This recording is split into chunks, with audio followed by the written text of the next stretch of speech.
Hello everyone. मार्च का महीना आ गया है और अगर आपको शेयर मार्केट, इक्विटी शेयर्स या म्यूचुअल फंड में अगर आपने निवेश कर रखा है तो वहाँ पर जो भी गेन हुआ है तो कैसे प्लानिंग किया जाए, टैक्स का प्लानिंग कैसे किया जाए। वैसे तो क्या है कि सारे मार्केट बहुत डाउन है तो किसी को भी प्रॉफिट तो दिख ही नहीं रहा होगा, सारों का पोर्टफोलियो तो डाउन ही डाउन होगा। लेकिन अगर आपने पहले पहले का अप्रैल, मई, जून, जुलाई जब मार्केट ऊपर था, जब मोदी जी प्रधानमंत्री बने थे, अगर जब प्रॉफिट बुक कर लिया हो आपके शेयर्स पर, तो अब का प्रॉफिट पर अगर कैपिटल गेन आ रहा है और आपने अभी तक होल्ड कर रखा है लॉस को, तो कैसे टैक्स की प्लानिंग की जाए तो जो शेयर मार्केट की इनकम्स रहती है उस पर हमें गेन पर टैक्स ना देना पड़े। तो आइए, और कैपिटल गेन में कुछ ना कुछ चेंजेस भी हुए इस साल, तो वो भी हम समझें। तो आइए वीडियो शुरू करते हैं। तो क्या है हो रहा है, सबसे पहले तो अगर हम इक्विटी शेयर और म्यूचुअल फंड में इन्वेस्ट करते हैं तो उसमें जो कैपिटल गेन होता है, जो भी प्रॉफिट होता है, उसे हम कैपिटल गेन बोलते हैं। और कैपिटल गेन को दो भागों में बांटा गया है। कौन कौन से दो भाग?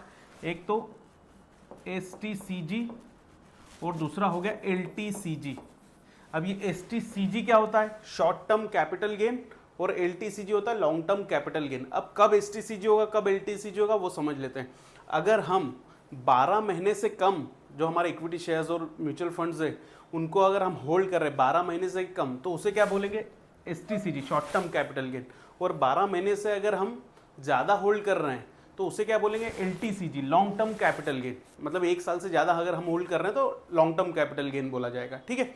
अब एसटीसीजी पे जो पहले 15% हुआ करता था टैक्सेशन, उसे कितना कर दिया गया है? 20% कर दिया है। तो ये 15% हट गया है, 20% का हमको एसटीसीजी देना पड़ेगा। तो कैपिटल गेन में, शॉर्ट टर्म कैपिटल गेन हमें कितना? 20% देना पड़ेगा। और जो एलटीसीजी, जो हमें सिर्फ 1 लाख तक की पहले छूट मिलती थी कि अगर आपका गेन 1 लाख तक है तो आपको कोई टैक्स नहीं देना है, तो अब वो हो गया 1,25,000। तो ये दो बड़े चेंजेस हुए हैं। तो हमें यही प्लानिंग करना है कि एक तो ये 20% हमको देना पड़ रहा है और इधर 1,25,000 तक का हमारा लॉन्ग टर्म कैपिटल गेन हमें मिल रहा है, एग्जाम्प्ट हो रहा है। तो हमें क्या करना है? अगर हमने अप्रैल, मई, जून, जुलाई में अगर हमने कभी प्रॉफिट बुक कर रखा है, क्योंकि उसके बाद तो मार्केट गिर रहा है, तो उधर इसके बाद तो हमें लॉस हुआ नहीं होगा। और अगर आपको जब भी प्रॉफिट हो रहा है तो उस गेन को क्या करिए कि अगर अभी आपके पोर्टफोलियो पे लॉस जो दिख रहा है उसे हम बोलेंगे शॉर्ट टर्म कैपिटल लॉस। तो उस गेन के तहत, जैसे ये एसटीसीजी हो गया ये, तो जो भी अगर हमें लॉस दिख रहा है, शॉर्ट टर्म कैपिटल लॉस, तो वो हम बुक कर लेंगे ये इनकम के तहत। इसमें से लॉस तो नेट में है, भी हमको क्या आ जाएगा? कोई गेन दिखेगा ही नहीं। तो अगर गेन नहीं दिखेगा तो क्या हो जाएगा? हमको टैक्स भी नहीं भरना रहेगा, क्योंकि एसटीसीजी के लॉस से हम ये इसको खत्म कर सकते हैं। तो आप वो कर सकते हैं। और आप एलटीसीजी जो 1,25,000 हो गया, इसका फ़ायदा भी ले सकते हैं। कैसे ले सकते हैं?